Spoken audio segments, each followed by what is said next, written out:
Hello, ladies and gentlemen. Welcome to Tennis Weekly with Joel, Kim, and Chris. On today's Tour Catch-Up, Ostapenko down Sabalenka for first title in Stuttgart. Rune returns to top 10 with final win over Alcaraz in Barcelona. And Jannik Sinner returns to official training ahead of Rome return. Kim, Chris, today is the 21st of April, and we are here to catch up on the week in tennis at Tennis Weekly HQ, brought to you by Sports Travel and Hospitality Group. Penko Power is back. Jelena Ostapenko lit up Stuttgart with statement wins over Sabalenka and Swiatek en route to the title, whilst Holger Rune toppled Carlos Alcaraz in Barcelona to storm back into the top 10.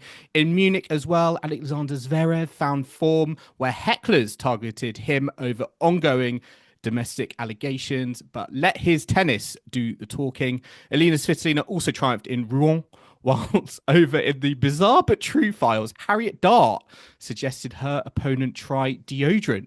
And a new face on the ATP Tour, Dedura-Palomero, I hope I'm saying that correctly, celebrated a retirement win like he'd won a slam. So we're going to be getting into that. Coaching musical chairs as well continue as Maria Sakkari reunites with Tom Hill. And off the court, Serena stirred the pot on the Jannik Sinner ban, bringing Maria Sharapova into the mix. So quite interesting stuff going on tour. We've got the Madrid Masters as well, which we'll be previewing in the second half.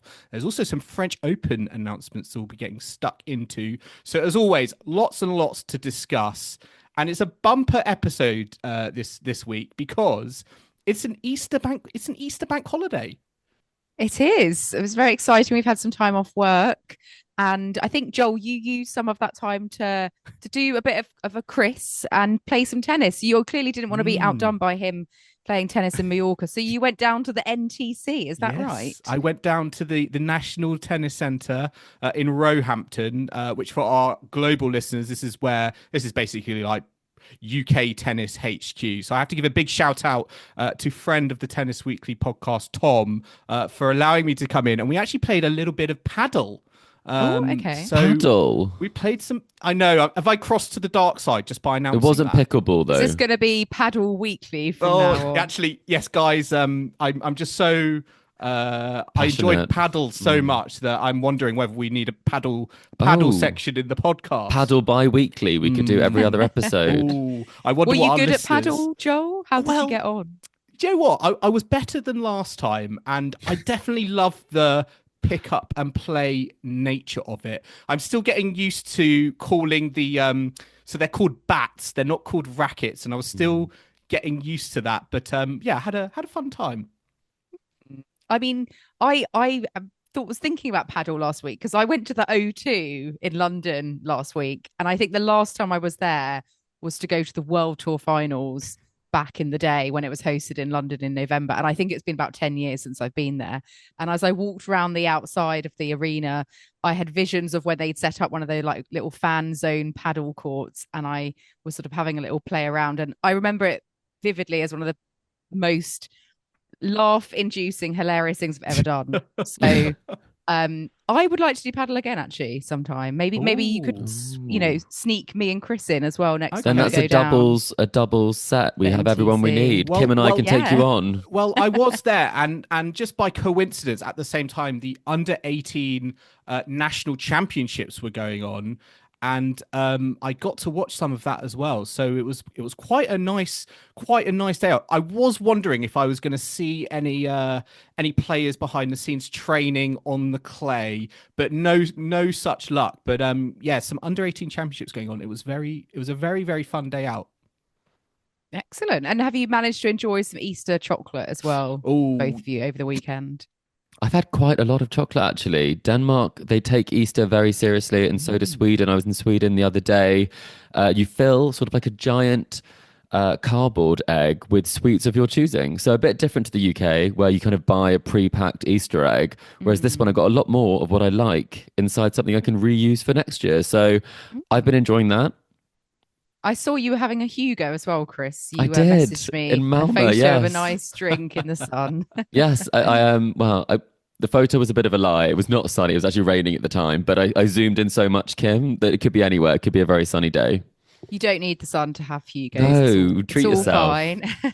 I had no idea. I had no idea. Another country that takes the Easter bank holiday weekend very seriously is Germany, because in Stuttgart, they didn't actually play tennis on Good Friday, which I didn't actually know. I'm going to hold my hand up. I didn't actually know that was a thing. A Monday final, it neither. meant, didn't it? Yeah. It was Absolutely. chaos over there. But I did ask one of my German colleagues, and they said, yeah, this is very normal that you can't do anything on Good Friday. And apparently, Good Friday is a day when more shops would be closed than actual Easter Sunday. So I'm surprised this hasn't happened in Stuttgart before, or at one of the other German tournaments, because they didn't pause play over in Munich. So it was just in the region where Stuttgart is. Very different. Yeah, because they're both in Bavaria, potentially. I'm not sure actually on Stuttgart. I'm not sure if that's Kim, Bavaria or not. You're Not not in quite. Bavaria. You're in a Premier Inn hotel. Yeah, I'm in Still in the Gloucestershire. regions. Oh. We're putting the Premier Inn Wi-Fi to the test at the moment, aren't we? We are indeed, yeah. So, well, let's see how it goes. Fingers crossed. This episode is brought to you by Sports Travel and Hospitality Group, The leading provider of travel, hospitality, and customer experiences at global sporting events, including this year's Roland-Garros. By booking with Sports Travel and Hospitality Group, tennis fans around the world can witness the pinnacle of the clay court season unfold, all the while indulging in luxurious hospitality that only Roland-Garros can provide. As an official agent of Roland-Garros, Sports Travel and Hospitality Group guarantees you unrivaled views from the best seats in the house on Philippe Chatrier, as well as world-class cuisine and beverages served on site. With Sports Travel and Hospitality Group, you also have access to the matches of your choosing, with 3 package tiers available across the entire tournament. Learn more and book your Roland-Garros hospitality package today at sportstravelhospitality.com/Roland-Garros. That's sportstravelhospitality.com/Roland-Garros. So what are you waiting for? Secure your premium seat at Roland-Garros today for a once-in-a-lifetime Grand Slam tennis experience. The link is in the description. I have to say, I was quite pleased, though, this week to find out that at the French Open next month, there's going to be a little ceremony for Rafa. Obviously, he was there last year. He lost in the first round to Zverev. We weren't sure if he was going to come back and play again. Obviously, subsequently, he has now retired. So they are going to be doing a nice little ceremony on the 25th of May, the opening day of the tournament, that first Sunday. So really nice to see that Rafa's going to be back, being honoured in this way. And Chris, you are going to be there, I believe, representing Tennis Weekly. So hopefully he's going to be on the court your way in to the ceremony. clapping on Rafael Nadal for his French Open ceremony. Yeah, definitely. I think we've had producer Elina on the court quite often for ceremonies. I think she's not afraid to get up close and personal, so she will get you some content, Flash Kim, the I'm badge. sure. Yes, she will. But I thought that was quite nice. But I was thinking maybe this is Maresmo sort of punishing Nadal for refusing it last year, do you think? Or do you think he's kind of said, I would actually like this special moment to take place, because it is day one and the Sunday is not usually the most action-packed or attended day of the tournament. Well, it will help them then, because they'll get the numbers in. Yes. They'll get the bums on seats for ceremony. I mean, they are also going to be honouring Richard Gasquet, who is retiring, and also Mary Pierce, the champion from 2000. Why are they suddenly honouring They do her? love a ceremony. Did you know? Well, they do love a ceremony there, and I think something? They that need to get the home crowd in, don't they? yeah, and they're all giving out plates. Every time I've been, there's always been sort of a ceremony. Reminiscent, Joel, of the Carlos Suarez Navarro send off that we reference weekly now. Yeah. Yes, I still love that, how it was just at like 1 a.m. It was like at 1 a.m. in front of a crowd of about 6 people. But it sounds like they're gonna do this right, Kim. I wanted to ask you very quickly, which players would you like to see on the court for the Rafael Nadal official send off? Well, I mean, Djokovic. Mark has got to be Lopez. there. Mark Lopez. Oh, he'll be there. Feliciano Lopez. You can't wait the Lopez's, Alcaraz, all Spanish Federer? players. Carlos Moya, Murray? I mean, Murray will, I assume, be Murray there will with be Djokovic. there 'cause of Djokovic. So it that makes wouldn't be sense. Too difficult, I would imagine, to him. Djokovic? I think so. That would be most appropriate, I think, given what they've shared on, especially the courts there. But Iga will be there surely as well. She's a big fan. Yeah. Iga, Yeah. Serena might be there because she boycotted the Wimbledon one for Andy Murray. So that'll be interesting to see, won't it? Well, yes, we'll have to wait and see. I'll be tuning in avidly on day one to that one. And obviously rightful honouring of Rafa there. I mean, talking of Federer, though, he might be there, but he's sort of a tenuous link. This sort of been spotted elsewhere, hasn't he, Joel? I'll let you explain. You've put a photo on our little page of notes, and I have to say, it made me chuckle quite a lot when I saw it. And this is courtesy of Frenchman Corentin Moutet, because I think he was in Spain, maybe he was walking down the high street, or he was going into a doctor's surgery, and he noticed a certain Dr. Rafael Fernandez. I feel like I'm dobbing this doctor in, but he's used the RF logo as his own logo for his practice, and he's just brazenly put it on the front door to his practice. And Moutet kind of called this out on his Instagram story and said, at Roger Federer is a doctor now. So I wonder if the infringement police, copyright infringement police, I'm sure they'll be sending some letters maybe to Dr. Fernandez this week. Now he's called it out. It's out there in the public. So I think Dr. Fernandez. I do quite like it. I do quite like it though. He seems to be a aesthetic doctor, sort of beauty and skin maybe, rather than your conventional GP. Maybe he didn't know. That would be the argument I would go. I was like, I'm not a tennis fan. I didn't know this. Please plead forgive ignorance. Me. Yeah. Well, Chris, what about yourself? What caught your eye on the last week on tour? Well, I mean, it also caught Sabalenka's eye, and this is a particularly interesting moment that happened on court. We tend to try and keep these off court, but I couldn't help but kind of bring this one up at this stage because there was a big dispute between the umpire and Sabalenka on an out call when she was break point down in her match against Elise Mertens. So, I mean, this wasn't necessarily the final, but it still was pretty dramatic. It did make some headlines because the umpire, Miriam Blay, did actually say that the call was out, and she went and checked the mark, and then what happened was that Sabalenka actually asked her team for a phone, and during the change of ends she went and took a picture of the mark, and then she posted it to her social media. But what was interesting is because she's not allowed to actually go and do that. There's also rules about not crossing the net. That can also be a problem at changeovers, all these sorts of things. So she got a warning for it. She did take the call and she kept playing. She did win that match. But she did say that when she shook hands with the umpire, she gave her this sort of very firm handshake and sort of a look. So she'd never experienced that before. And she was asked, did you squeeze her hand back? And she said, no, it's okay. Why would I play this game with someone like her? It's okay. So pretty spicy comments. And also, I do think from the picture, if anyone sees it, we will post it on our social media. But it looked very much into me. I mean, I'm not an expert. I thought this was a thing of the past. I thought we were fully going to automated systems, but dodgy line calls on clay looks like they're still here to stay. Sabalenka's giving the rest of the locker room inspiration, I feel, on what to do. Get out your phone, take a picture, post her it on own social VAR. media. Yeah, exactly. I mean, we were talking about people in Charleston not wanting the new technology that they trialed, the Hawkeye for the clay. But it's not going to be at the French Open. It's not going to be at the French Open. But regardless, you're going to have arguments potentially either way. People either disagreeing with Hawkeye or just disagreeing with the disagreeing line judges. Disagreeing. So it's there's going to be arguments either way, isn't there? But yeah, it's quite an iconic photo. I think it's with her taking the photo of the mark with her team's smartphone. So yes, I'm sure we'll see a few more of those over the next few weeks as the clay season progresses. But let's delve into what happened in Stuttgart, because Sabalenka today also not the happiest of Easter bunnies, because she did lose in straight sets in the final to Jelena Ostapenko 6-4, 6-1. Ostapenko winning her first title on clay since she won the French Open 8 years ago now.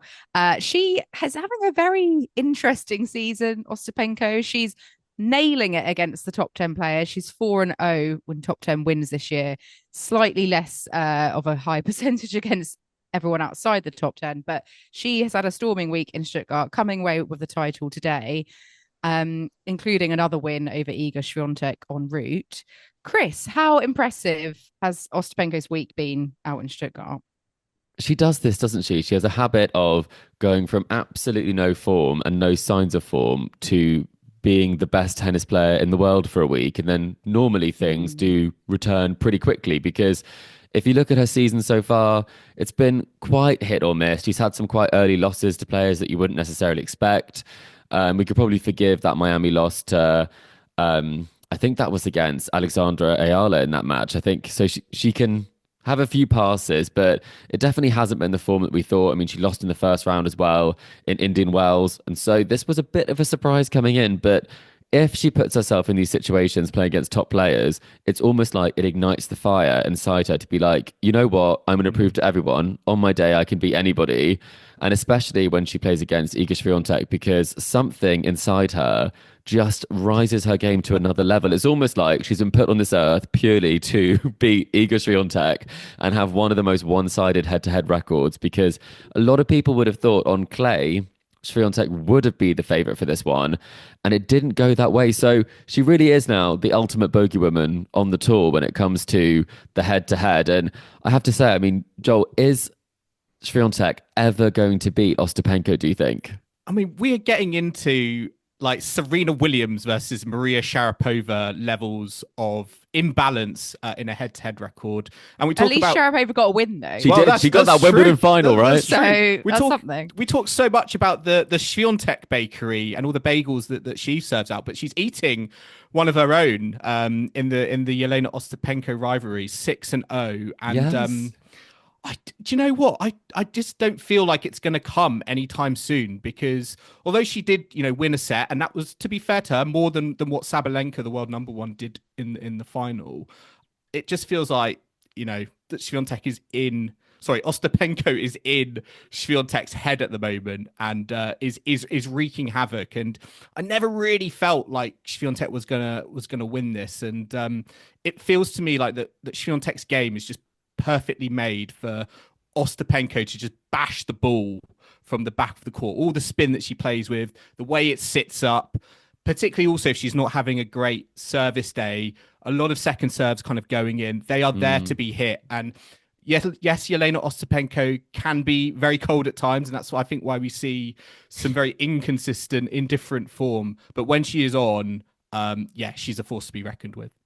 Yeah, she's beaten Swiatek now on all surfaces, so grass, hardcourt, and now clay. So that's also, it's definitely not confidence-inducing for Swiatek. It almost feels like when they're in the same section of a draw now, we're just automatically thinking, if Ostapenko gets there, Swiatek's not going any further. Can and that you may say be the that? case for Madrid. Yeah, I was going to say, you say that, like, it could be on again. A repeat could be on again in Madrid. And you would think maybe those conditions favour Ostapenko a little bit more at maybe the altitude. Never the week after she's performed. It doesn't work like that. It's like the Kvitova Can she approach. Keep it up though? You peak 1 week. Yeah. Yes, 1 week a year. You're unplayable. It's almost interesting that it happened in Stuttgart, because Stuttgart, the draw for a 500 is like, we always talk about it as one of the most stacked 500 fields. There's no kind of gimme matches. All the, typically a lot of the matches are against high quality opposition from the get go. And maybe that helped Jelena Ostapenko, because she does seem to, rise to the challenge when she's playing opponents in the top 10, for example. And she did not have any gimme matches really, over the course of the week. Navarro, as you say, Swiatek, Alexandrova, who was playing very, very well, defeated Andreeva, and then Jessica Pegula. So, great week, great tournament for Ostapenko. And I want to ask you both, do you feel like she's a contender for the French Open? Oh, that's a big question. She has won it before. She's got to be. Yeah, she's won it before. We know she can do it. But is it? But even if she's gonna have those, like, those lower ranked matches players in a row, it's tricky. It's very tricky to know. But a motivated Ostapenko can do an awful lot of damage. I do remember though that after she beat Iga at the US Open, she then got absolutely dismantled by Coco Gauff, and no one would have seen that one coming at all. So I do think you can't necessarily kind of read too much into it. I think probably the bigger result, as opposed to beating Swiatek, was beating Sabalenka. Normally, that hasn't been a great matchup for Ostapenko previously, I think, in the head-to-head. But also, Sabalenka is someone who you do think really does kind of doesn't necessarily give you that easy ball. And I think that's where Swiatek sometimes, as you said, with the second serve, it can sit up to be hit. Sabalenka doesn't normally do that. So this was quite surprising that this was so one-sided. I did think probably this would be a final result for Ostapenko. But it seems like Sabalenka is the most consistent player. but it does feel like some other people do go that little peak higher than her occasionally at some of these finals, which I think you can probably forgive, but at the same time, I think she probably would have we wanted this title. Yeah, I think it'd be quite a disappointing result, especially the nature of the scoreline. I think that was what surprised me the most, rather than it being, 3-set tussle I could have foreseen, but 6-4, 6-1, quite dominant for Ostapenko. That's what surprised me the most. I mean, interestingly, Ostapenko, in terms of active players, as a stat going round, she's the only active player to have reached finals on all surfaces. So that's outdoor and indoor hard, outdoor and indoor clay, and grass and carpet. And the only other players who've done that are retired, the likes of Sharapova, Enin, and Safina. So she's obviously very adept and versatile. It's just dangerous wherever she plays, right? Yeah, it's just the consistency aspect and a doubles game as well. I think that adds to that versatile nature that she has. That means that she is a threat. On all court surfaces. Yeah, well, absolutely. And another player who's done very well this last week is, well, someone who, again, is very versatile, I would say, across all surfaces, has gone, deep at times across all surfaces. And that's Elina Svitolina, who picked up the title in Rouen, out in France. Straight sets in the final. She was the top seed, beating Olga Danilovic of Serbia. Bit closer than the Stuttgart final, though. 6-4, 7-6, the scoreline in this final. Her first title for almost 2 years. So much needed, I think, for Svitolina to sort of pick up and progress. But a close one. Bit edgy at times, especially in that second set tiebreak, but getting the win done and having a pretty seamless week out in Rouen. Chris, I know you're a big fan of Elina Svitolina. Are you pleased she's picking up this title kind of as we progress through the clay season? I think so. I think it was smart scheduling to drop down to get some matches under her belt. She's been playing very well. I mean, she made her first 1,000 quarterfinal at Masters level in quite some time. And so I think, actually, probably it was her first on a hard court, actually. So she definitely has form. I think clay is her best chance of winning a slam. Playing grass, probably it would be. But clay is the surface where she's most comfortable. So I would love to see her. I mean, she is 30 now. I would love to see her, really have a deep run. She does tend to get knocked out in those quarterfinal stages. Or maybe the round of 16 when she gets a really tough draw against a really great player. I mean, she seems to always end up playing Sabalenka in some of those moments, and she does quite often lose that result, or Rybakina, or someone who really can potentially hit her off the court. So I think this is a good result. When you look at the draw, you would say she should win this title. Class apart. Yeah, she is a class above, and I mean, she didn't lose a set all week, so very, very good for the confidence. And there was also one other player of note that I saw who did come back, which was Bianca Andreescu. Although she did not win, she did push it to a third set title against a player who did make it to the quarterfinals. So third set actually title. The semi-finals. Third set of the match. Third set title. Oh, third set tiebreak. Sorry. Well, I'll give her a title, her third comeback title maybe. But either way, it was good to see her back. And she's very enjoyable to watch on clay. And I loved watching her at the French last year. So hoping she could pick up some form. But this seems to be the sort of tournament where, Sloane won it last year. So I'm just thinking, who's my next favourite to win it? So I'm thinking, maybe I would pick Andreescu for next year. Next year? Yeah. Well, perhaps, yeah. It seems like a good sort of almost comeback tournament for people who give everyone a chance. Otherwise at 500 in Stuttgart. But yeah, no, nice. Well done, Elina. And some lovely pictures I saw of, Monfils congratulating his wife as well afterwards. But I think arguably the most sort of famous talking point to come out of Rouen is actually involving British player Harriet Dart, which this was reported widely in the British press during the week. She had a match against Lois Boisson, and she wasn't doing particularly well. She ended up losing at 6-love, 6-3, but during a changeover in the second set, Harriet Dart was heard asking an official for her opponent to put some deodorant on because she smells really bad. This was picked up. It's done the rounds. Everyone's sort of saying that's not an appropriate thing for Harriet Dart to be saying. In fact, I mean, I've never heard anyone say it on a tennis court before. She has since apologized. But what did you make of this? Did you think this was just kind of like catty comments because she was annoyed she was losing, or do you think the smell was really bad? Oof, What I would you do mean, if you were in that situation? Boisson afterwards took it all in good jest, and she was actually using it as an opportunity to try and get some sponsorship. free Get a Dove deodorant. sponsorship. Yeah, I saw that. I mean, she took it well, but it's not a good look. I think Harriet Dart would rather be known for her tennis than the sort of the comment about saying her opponent smells. If you are focusing on how your opponent smells, you're probably not focusing enough on the tennis, is what I would say. Right. Yeah, And it good is a point. sport where you do sweat. It's something that does happen. And you don't actually have to play very close to your opponent. You just have to walk past them at change of ends. So I think there are probably bigger problems on court for Harriet Dart, and it probably was her side of the net that probably needed a bit more attention as opposed to her opponents. Yeah, I can imagine some people next time sort of joking when they go off on court and just getting some like nice body spray and spritzing it around can them see or that. something. A send off. Christmas present for Harriet Dart. Yeah. God.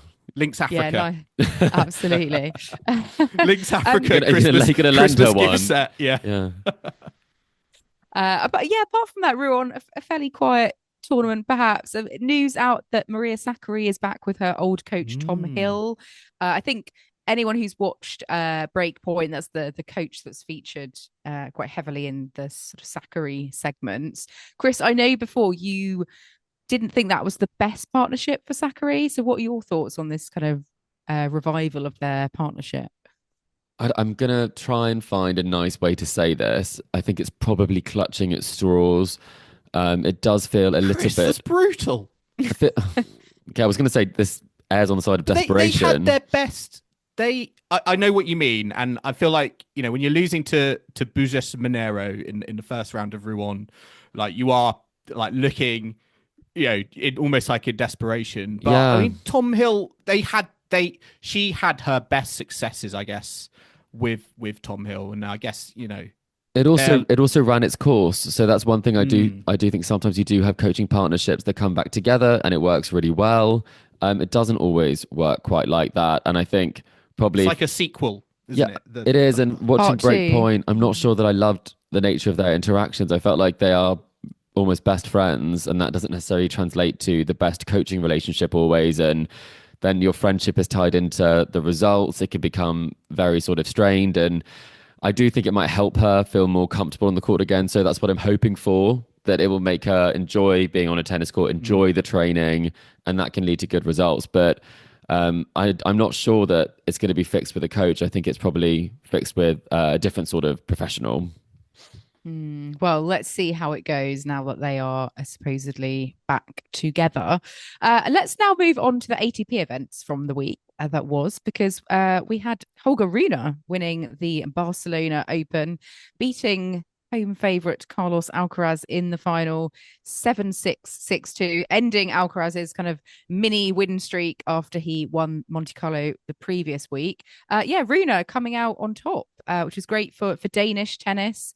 Rune getting his first title in quite a while, so really good for him. He's back into the top 10 now with this win. Joel, I'm going to come to you. It did look like Alcaraz had picked up a little bit of a niggle in this match in the final with his right upper leg. He's going for an MRI to get further assessment on that. But despite that, do you think Rune ultimately, was the better player and sort of deserved to get this title? It wasn't just down to Alcaraz's supposed physical state. Yeah, I think that first set was a real tussle, and Rune has been playing great tennis recently. I know he had a little bit of a cold in Monte Carlo, but the fact that he got to the Indian Wells final, now won in Barcelona, defeating Alcaraz, I think it just shows that when he is feeling 100% healthy, he's playing some really, really good tennis. And in that final, as much as I think Alcaraz helped him a little bit with some uncharacteristic unforced errors, particularly at the net. His net game was not very good. I thought that Rune, he actually surprised me a little bit with some of the shot making that he had on the court, because it was the Rune, we've seen, I feel like in the past. And although I think he's had a pretty good start to the season, this was just a level he needed to rise to, I think, to kind of contain Alcaraz. And I think, he was jamming up Alcaraz on his backhand side as well. I think that helped, not getting into too many rallies with his forehand, and I think that certainly served him well. And particularly, I think managing those big points towards the end of the set, because he did have a few set points, and I did think, was he going to get nervous and sort of let the opportunity slip? But to get it done in that tiebreak was very, very impressive. Yeah, and he came through earlier in the week against Casper Ruud, who won this title previously last year. Also wins over Khachanov and Sebastian Baez, who, the latter of whom is a solid, decent clay courter. So, yeah, some great wins across the week. Definitely the worthy winner come the final. And I have to say, when you see them holding their trophies, it is kind of little and large, isn't it? Because you get this ginormous what trophy is going for on winning, there? and a tiny dinky one for the runner-up. Did you see Carlos looking at it? He was like, what do I do with this? Or just kind of just checking, like, do I hold this up? It's like he wouldn't really be able to do it because it's so small, but it looks like it belongs... participation medal. Or, looks like it belongs on top of Holger's trophy. Yes. They just took a bit off and gave it to him. It's like a layered cake. It's like the top bit, yeah. Isn't it? Yeah. It's one of the best trophies, I think, isn't it? The Barcelona one. It's a proper trophy. It's proper solid trophy. Rune hasn't won a title since Munich 2 years ago. So, yeah, it's been 2 whole years. Long time since he's held a trophy. It's a good one to finally pick up after all that time, isn't it? And he, Alcaraz, as a result of losing the final and Zverev winning in Munich, which we'll get onto very shortly, he drops back down to 3 in the world. So him and Zverev are sort of doing this dance at the top of the rankings between the two of them. So be interesting coming into Roland-Garros, who's going to get that sort of number 2 seeded spot. There's been so many different male winners on the ATP tour over the last several weeks or so. I feel like Rune making a statement here. We had obviously Draper. As you said, we were going to come on to Zverev finding form. It just feels like, again, underneath Sinner, there's just this melting pot of loads and loads of contenders. And it's nice, I think, to see Rune get a trophy because he is playing good tennis. And I think he'll be happy that he's got something to show for it.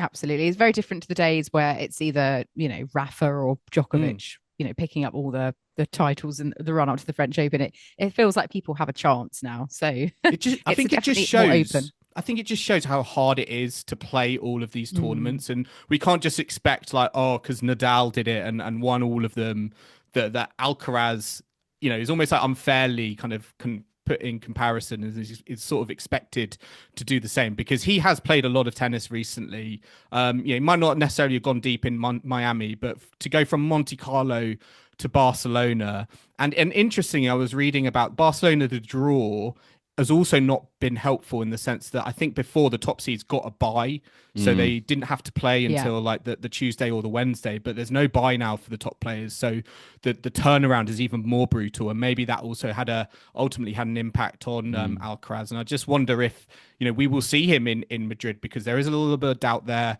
It's not always the most favorited Masters to play in the build up to the French Open because it's not as similar in terms of conditions like Rome. So it'll be interesting to see how he goes from here.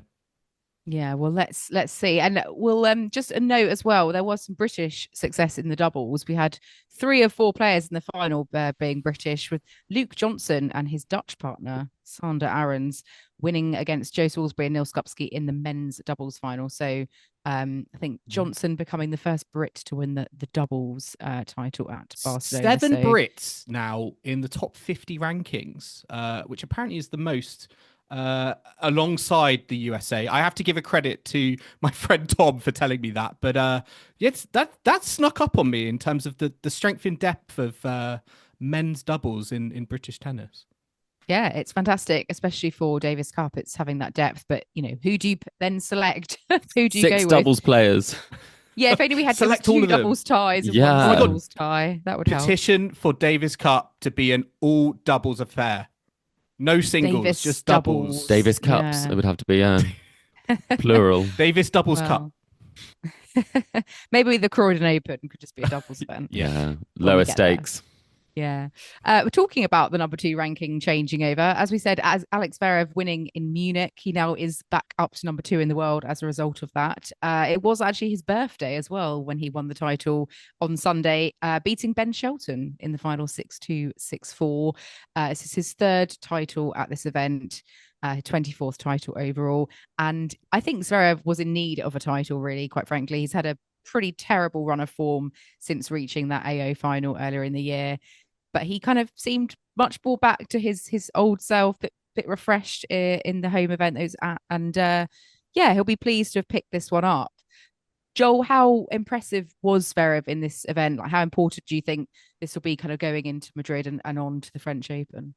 Yeah, I mean, Madrid is an event he usually plays well at, the altitude, his serve. It feels like they go hand in hand. So this will be very pleasing, I think, for him, particularly given the run he has been on, or the non-run he has been on at the Monte Carlo, Indian Wells, Miami, just not been very good. So to drop down to a 500 where the level is a little bit lower, I think, to get those matches in, I think is really, really good. And I was particularly impressed in his quarterfinal against Griekspoor, because that was, Griekspoor's been playing well this season. That was a, over 3-hour tussle.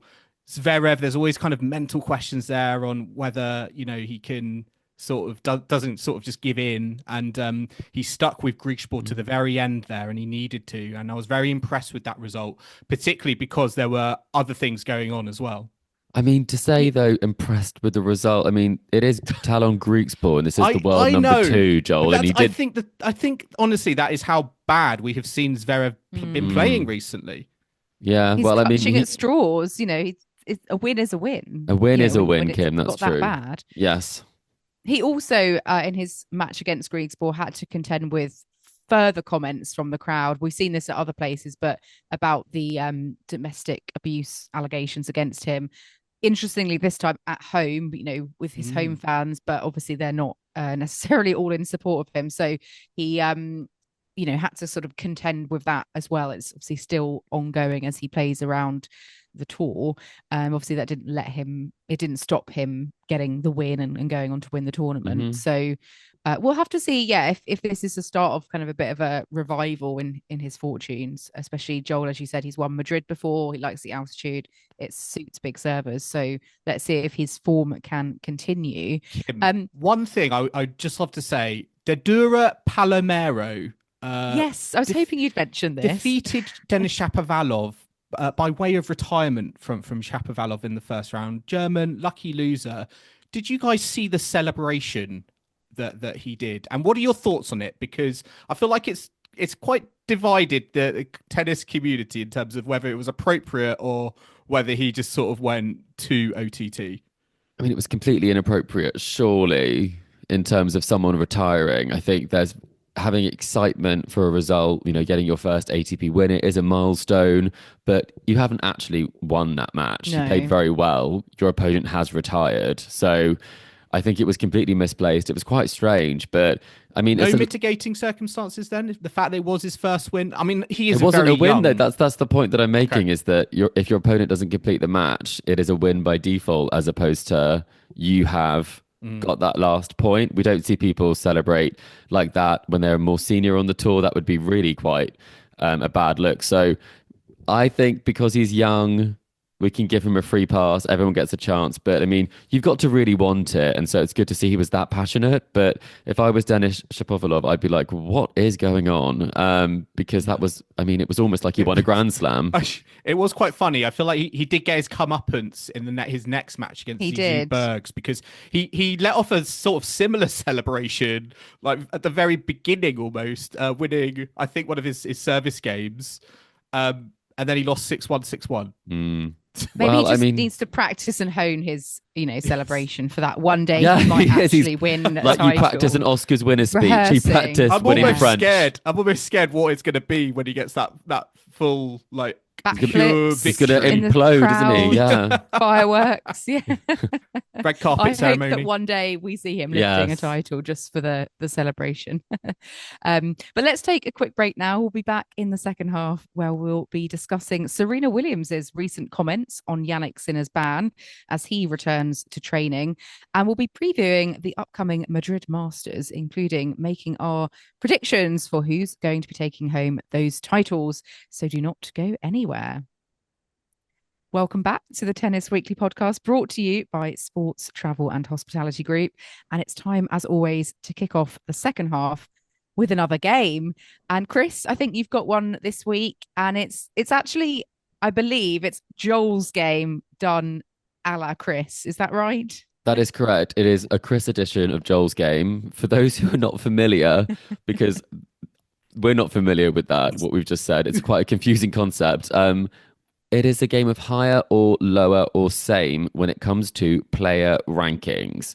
So we will give you multiple different players, and Joel and Kim will be working together, and you can play along at home, and we will see how far they can get. Normally, I think we have, is it about 5? How many have I got here? I've got 5 for you to get, and I obviously will give you the first name. That will be your starting point. So we'll not be giving any points for the first guesses that you make. But Kim and I have been quite successful at this recently. So I would say, Joel, the pressure is on you because Kim has shown that she is very good when it comes to a Joel's game.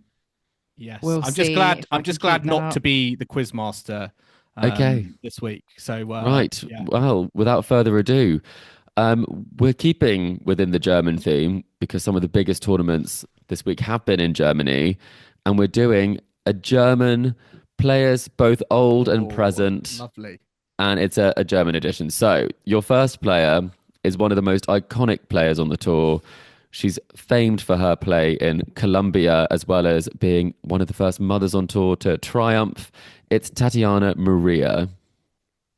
Oh, has she been, Joel, what do you think her highest ranking is? 17? Is that too high? Oh, that feels too high to me. But maybe I feel she like did she well had at a Grand Slam, didn't she? She peaked. She's definitely been seeded like once at a Do slam. you think she's been seeded at a Grand Slam? I think she might have been. Okay. We just need to give a ranking, don't we? Yeah. Just give any number. 27? Yeah, let's go. Yeah. That's not actually a bad guess at all. I would say, just to remind you, that she did make the semi-finals at Wimbledon, but it was Wimbledon. when there were not ranking points. Oh. She beat The injustice. Jelena Ostapenko en route there. I'm not She beat Heather sure, but Watson. I think she did actually, but like she didn't get the points, so 42. So okay. I do forgive you. She would have been seeded at slams if she had have got the points from that result. Okay. So we're off to a fantastic start with a trick question, but now we're going to another Zverev. It's Mishka Zverev. What was his career high? Was it higher or lower or the same as 42? So this is Sasha Zverev's older brother, isn't it? Yes, it is. Maria did beat Ostapenko, just say that at Wimbledon. I remember that because I was there. But okay, Misha Zverev. Well. I think 30-something, 28. Lower. I think he was seeded, wasn't he, at times? High 20s, low 20s. Well, Kim and I definitely really were quicker at this game, Joel. Misha Zverev. He's really giving it some thought. Do watch this. I want to say like Tricky 27 again. You're going to say same as your last one? Yeah. I feel Well, like no, it's got to be higher than 42, hasn't it? It's definitely higher than 42. You could just give me higher, Joel. Yeah, all we need to say is Let's go higher. higher. We don't actually need to know the ranking specifically. Right. I'm glad that Joel's got the rules of Joel's games down now, but I can tell you we can play on because it was 25. Yes. Well so done. not far off, Kim. That was a very good answer. Well, now we're going to move on to the women's game and a very spicy player on the tour who does get into quite a lot of controversies. It is Laura Sigmund. Oh, that's tough. Kim, I'm looking at you. I think I've made this too tough, have I? No? These are good. This is very good. I'm tempted to say low. I don't think she's been higher than 25 in the world. I would say slightly lower. She might have been seeded once, but I think it would have been like 32 seed, if anything.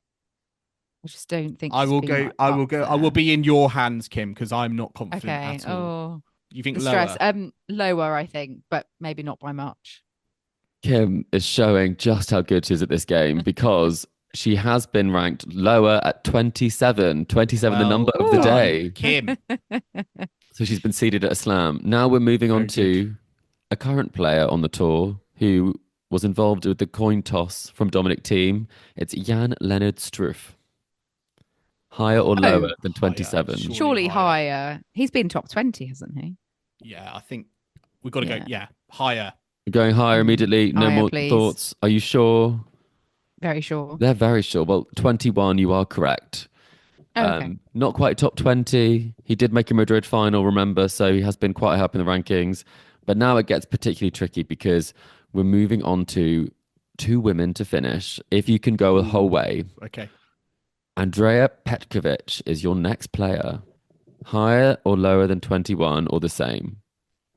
I think higher. I Shouldn't swear she be about she. 17, I maybe? swear she played in the, that WTA finals for players ranked like 10 and Oh, the the Zoo circus. High. I What Yeah. was that? I feel like Champions she maybe Trophy. played 9 to 18 in the world. Yeah, I think higher then. I think higher. If you had to put a number on it, Joel, what would you say? I think she's been. I think she's been between 10 and 15. I think she's Okay. been 12. Well, That sounds reasonable. you're still in it with one more name to go. She's been as high as number 9. Oh, Yeah. wow. Top 10. Okay. Yeah. And your final player, this is for the outright win. Joel, this might be the first time you've won Joel's I game, your know. own game. It's Okay. Sabine Lisicki. Well, Wimbledon Whoa. finalist. You would think, Surely she was top You 10. would think with those ranking points. Surely would she's about put 7 in the world, I think. But did she just like peak at that Wimbledon and did nothing otherwise? Nothing, Was she Joel. I mean, seeded that's- at that Wimbledon? Was she about the 13th seed or was that Bartley's seeding? She was I don't around then, know. wasn't she? Or is it same? Could be same. Just, I'm still tempted to go slightly higher, but You're split. like 7 I'm in the going world. to have to or push you something. for an answer, you two. Oh, I think let's go What higher. should we do, Should we go Joel? higher? Higher. Should we Let's have go faith in higher. her? Yeah. What do you think? Higher, Chris. Somewhere around number My 7, are you dad's saying? one of my dad's favourite players, of course. Well, if you were at home, Kim, you could have just yelled out to Mike. I and, know. Yes. I could have I asked think him. seven's a good shout. I don't see her as top 5. Right. Well, think drum so. roll, please. Hold your breath because you have just missed out on the victory. Oh, no. Number 12, Joel was completely right. Oh, She had that sorry, Wimbledon final Joel. and not many Sorry. results after that. But that was in 2012 that she had that career high. So I was surprised by some of these as well. I was particularly surprised that Petkovic had been so high, and Lisicki I thought would have been probably top 10, maybe even top 5 with that Wimbledon result. So there we go. I hope you all did well at home. Maybe you did win Joel's game. And if you did, let us know how you did. Yes, thanks very much, Chris. I like the German theme as well because we've had obviously quite a lot of tournaments in Germany of late. So yeah, I feel very like there's much more appreciated German that. players. Maybe there's another edition we could do because I was sort of expecting you to say like Philip Kohlschreiber. Ooh, I was going to go Altmaier and Daniel Borges. Altmaier, Yeah, I yes. was going to take Mona Barthel, but I thought maybe that's going too far.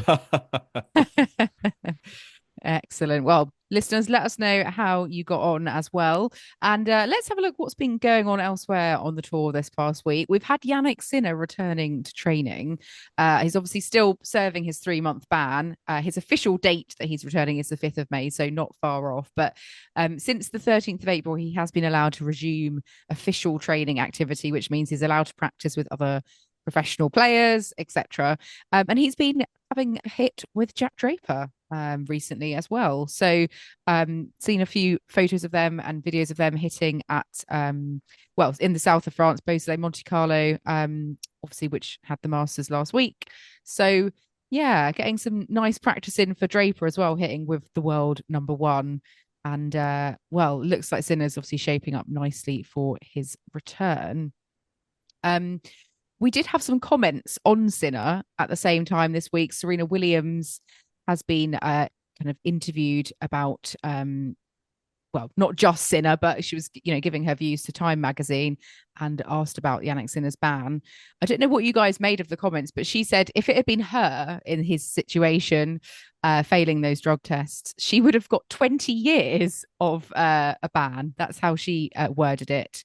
And she said she would have got 20 years. And let's be honest, I would have had Grand Slams taken away from me. What did you make of her comments there? In light of, that being asked about the Sinner sort of doping case? I think it's an interesting comment. I do think that there was a huge amount of scrutiny on her, some of her, TUEs that she had over the years when she wasn't particularly well during slams, for example. And I do think that they've really been kind of very widely publicized. I think if she had failed a test, it would have been huge repercussions, and I think the institutions would have jumped on her. I think she's right. I think when you are that level of a champion, you are held to a higher standard than you should be. But I think this is more that her in particular, it would be different. And she did say when it came to Simona Halep that 8 sounds better, and people thought that was referring to the fact that if Halep was banned for drugs, for failing drug tests, that then she would have had 8 Wimbledon titles. So it's interesting she made those comments. She did say at the same time, weirdly and oddly, I can't help but think about Maria. That's Maria Sharapova. All this time, I can't help but feel for her. So I think it's very interesting. It seems like she's kind of she's outside of that world, but she still is having a comment on it. And I'm not sure that there's a consistent view. I think she's giving her honest opinions, that she thinks she's always been held to a higher degree of scrutiny. But it's interesting that, it's thawed with Sharapova saying she feels for her. Do you think, just on the kind of Serena Williams, like that level of player, let's just say, for argument's sake, looking at current players, Novak Djokovic was in the same situation. Do you feel like he would have been treated differently to Jannik Sinner on a level that, as Serena's suggested, it would have been more harsh and extreme, and we would have got into conversations like taking like Grand Slams away, for example? That's very tricky to answer. I'm just jumping in here, but I think it depends, and it has depended on who you are, but also whether you're a female or a male player. I mean, Agassi wrote in his book about cover-ups that happened, about some things that he did that he's not particularly proud of, obviously. And when you are that level, there is a lot of interest in covering these things up. So I think probably you'd have to say that it would be quite similar because, I mean, here's the number one. Djokovic is not the number one at the moment. I think although Djokovic's legacy is so much bigger, the same institutions would be looking to minimize the damage it would have on the sport. Yeah, I think. It's tricky, isn't it? Yeah, because I always think certain time and place. But the arrangements and the setups different at different stages of taking different things and all sorts. Right, it's hard to draw comparisons. But what did you think? I just feel like with Djokovic, there's like so much hysteria about like that Australian Open deportation, not being able to play. I don't know. I mean, if we open up that one, it does depend on whether we are believers that there was a failed test or not. There's so many conspiracies you can go in there. But in terms of Jannik returning, he hasn't been able to play with any professional players. No one who's registered as a professional player. So the first hit he had with someone was Berrettini earlier in the week, now hitting with Jack. I hadn't really thought about the impact that could have on his tennis, because you're not going to be playing against the best of the best. Your practice is going to be impacted by that. But from what you saw, did you think he looked pretty good? Or do you think a bit more work to do? Couldn't he have found someone who was formerly a professional player that's now retired, that's no longer registered? We don't know exactly who he might have Dominic got Thiem. out of the cupboard. Oh, Dominic Thiem, maybe. He was too busy. He was too busy doing coin tosses and driving the nice car onto the tennis court for Zverev. Who else could it have been? Do we think he could have called upon? Ooh.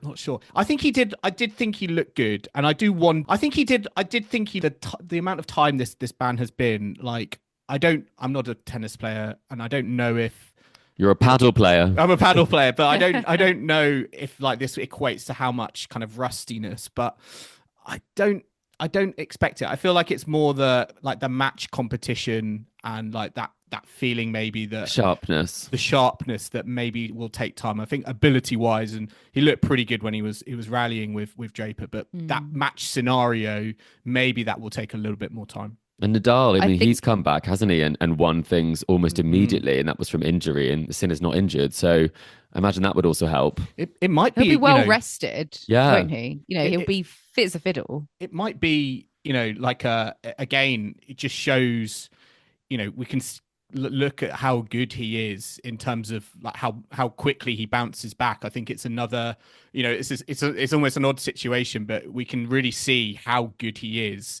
if we're thinking, right, he's been off the court for X amount of time. Can he come back and go win Rome, win the French Open? Another mountain to climb. It will be fascinating when it happens. And I think, final question on this topic, are we looking forward to him returning? Because I think I actually am now. I think I'm of the mindset that it is strange not having all of the best players there. I don't think the band should have been less. But I'm also thinking I'd quite like an Alcaraz Sinner final in Monte Carlo that didn't happen. I'd quite like a few more of those clashes that just make the draw a bit juicier and those semi-finals a bit more interesting. Yeah, I think it adds another layer to the dimension, and it is a bit weird having a world number one that's not He's in a private club somewhere. He's just sort of, you know, at the top, but doesn't appear or give any appearances. So yes, I think it'll be good. I'm really curious to see how he'll transition back to the circuit, and perhaps those early days is where other players will have the most chance and hope against him. So we shall Especially see. if he draws Jack Draper. Could be interesting. Well, yeah. I mean, Draper can get some insight into that. Do you think he'll have a target on his back in terms of like, you know, players will be extra motivated like against the world number one because of what's happened? Quite potentially. Yeah. Might not be the same though as some previous ones. So I think there is a lot of feeling that you can choose to believe everything that Sinner said, and that the nature of the ruling is that they've minimized the amount of fault that exists there, and they did obviously abscond him previously before this ban came. So I think for a lot of people, they will be looking to move on quite quickly, and I don't think they'll see it as a victory over a doper. I'm not sure that's how they would frame it, in the same way that, you know, Eugenie Bouchard versus Maria Sharapova. Yeah. I mean, that made for some particularly interesting clashes and contests. I mean, all we need is just a nice, relaxing, calming Jannik Sinner, Nick Kyrgios round one in Rome. That would be just easing back into it. I mean, blockbuster. I was just waiting for Bouchard, Joel's impression of Bouchard. Oh, I'm not going to do that again. Come on, Joel, one more time. Go on, please. She's a cheater. There we go. You heard it here first. It. Excellent. Right, well, let's get on to our final tournament before Jannik Sinner's return, which is the Madrid Masters. We are sadly back to the 2-week Masters format, which I know we're not the biggest fans of. Rublev and Swiatek won this event last year. And we are going to make some predictions for this year, I think. We've had a look at the draws. Obviously, they are loaded and stacked with the top players. But let's have a look at the women's draw, first of all. Obviously, Sabalenka, the top seed. Swiatek, the second seed, and Ostapenko is in Swiatek's little section of the draw. So I'm going to come and ask you both, who's making your semi-finals and final after you've had a look through the draw? Do we have any surprises in there? It's just so not exciting looking at some of these round one like matchups for a Masters, and like I can see why people just get grumpy about like these 2-week formats, because it does feel like they take a while to get going. However, I will say that Swiatek quarter looks very interesting, because you mentioned Ostapenko, but also Alexandra Iala, who had a very good tournament in, was it Indian Wells or Miami? Was it Miami? I forget. But she could face Swiatek in round 2, so it's not just Ostapenko potentially looking. I'd love to see Iala as well against Swiatek. Is that a prediction, Joel? Semi-final? Not semi-final, but keeping it up. Yeah. Kudermetova sisters playing each other as well in the first round. And I saw Susan Lamons, who was the player that beat Andreescu. Yes. In her return in Rouen. She's got Emma Raducanu in the first round. Yeah. Saw Kvitova's there somewhere as well. Kvitova comeback is back on. Coming back, absolutely. So lots to look at. Balta Shramkova, Kim? Shramkova. Well, you'll be glued to the TV for that one, Kim. Who have you got in your semis, though? Let's sort of think to the latter stages of the tournament. Back on track. Let's get serious. In the semi-finals. We'll be here all day if we do predictions for like the third round. So, Chris, who have you got in your semi-final lineup? I've gone for Sabalenka and Svitolina, and I've gone for Mukova Schneider. Okay. I'm Excellent. always going Schneider at the moment. Something big's coming. Yeah. Well, because of working with Safina, Yeah, maybe. Safina's going to change it for her. Yeah. Joel, what about yourself? Sabalenka, Svitolina, Oh. Mira Andreeva versus Jelena Ostapenko. Ostapenko. No chance. No chance in Madrid. Well, I've gone for Ostapenko as well, which I'm slightly regretting. I know. Why she doesn't normally keep it up, does she? She's not that consistent, but she will. I've gone for Sabalenka Paolini and then Clara Tauson against Ostapenko. Okay. So like that. Going slightly rogue with Tauson maybe. But who have you got in your final and who's going to win? Joel? I've got Sabalenka versus Andreeva, and I've got Mira Andreeva as my Madrid champion. Be taking her third Masters 1000 title home, then, you think, from the year. Chris, yourself? I've gone for Sabalenka Mukova, with Sabalenka winning it. I feel it's quite, I'm not sure I believe that's who the final will be between, but that's what I've said, and I think the winner sounds like a potential winner. Okay. I've gone for Sabalenka in the final as well, against Clara Tauson. I didn't want to have the same final as last week. But I've gone for Clara Tauson winning. I think she's going to play a blinder. Wow. Interesting. Get the win. Yes, I know. Inspired by Holger Rune in Barcelona. Yeah, the Danish tennis is on the up. It's having a moment. Ascendancy. No ego from any of us, by the way. I've just realised that. So we've lost confidence. We'll have to see if she has lost confidence or whether she'll be turning it around next week in Madrid. And let's have a look at the men's draw now, because obviously everyone's there pretty much, except for Jannik Sinner still. Zverev is the top seed. Not got the easiest of draws though, Zverev, would you say?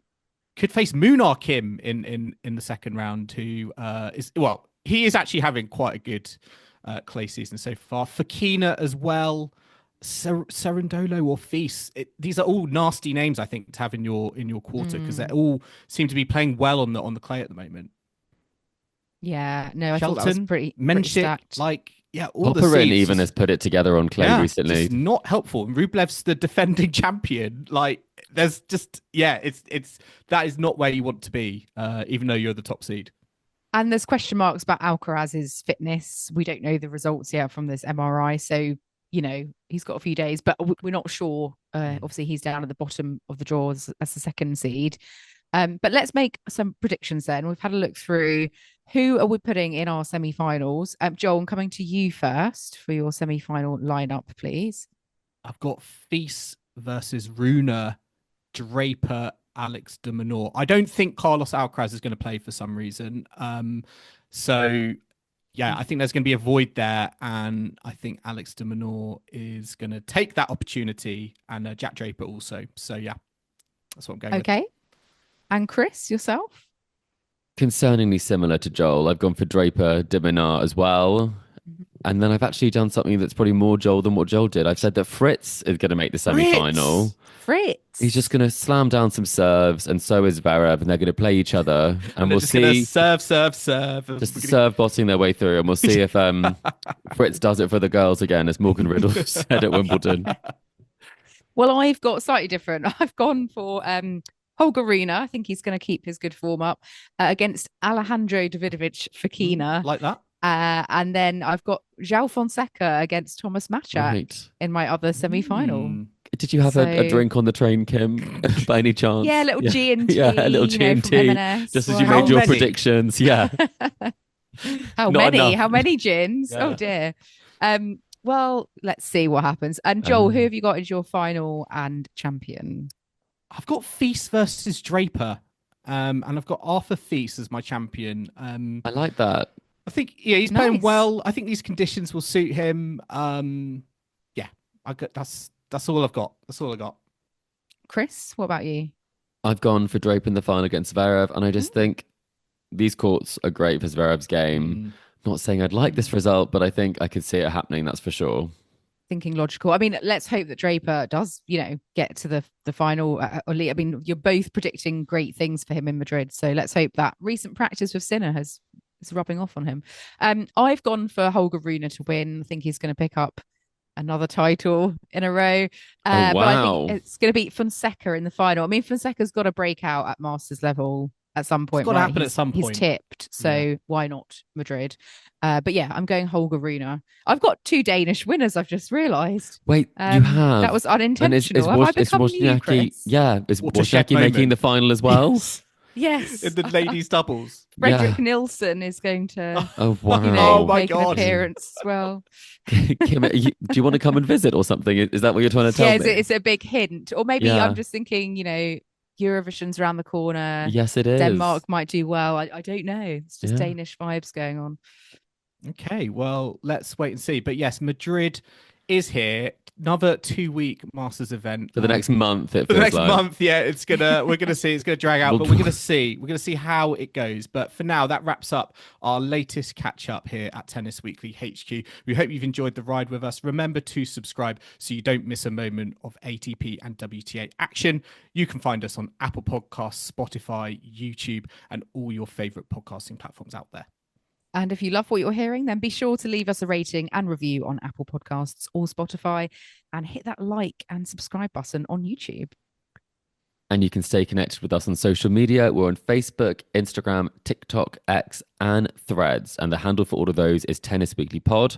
And if you'd like to get in touch with the show, submit a question to the mailbag. We love to answer them. Do drop us an email, tennisweeklypod@gmail.com. Or you can ask us on any of our social media or visit our website, tennisweekly.co.uk. And we'll be back next week for another talk catch up brought to you by Sports Travel and Hospitality Group. But until then, it's goodbye from Kim. Goodbye. It's goodbye from Chris. Goodbye. And it's goodbye from me. Thanks for listening, and we'll catch you next time on Tennis Weekly.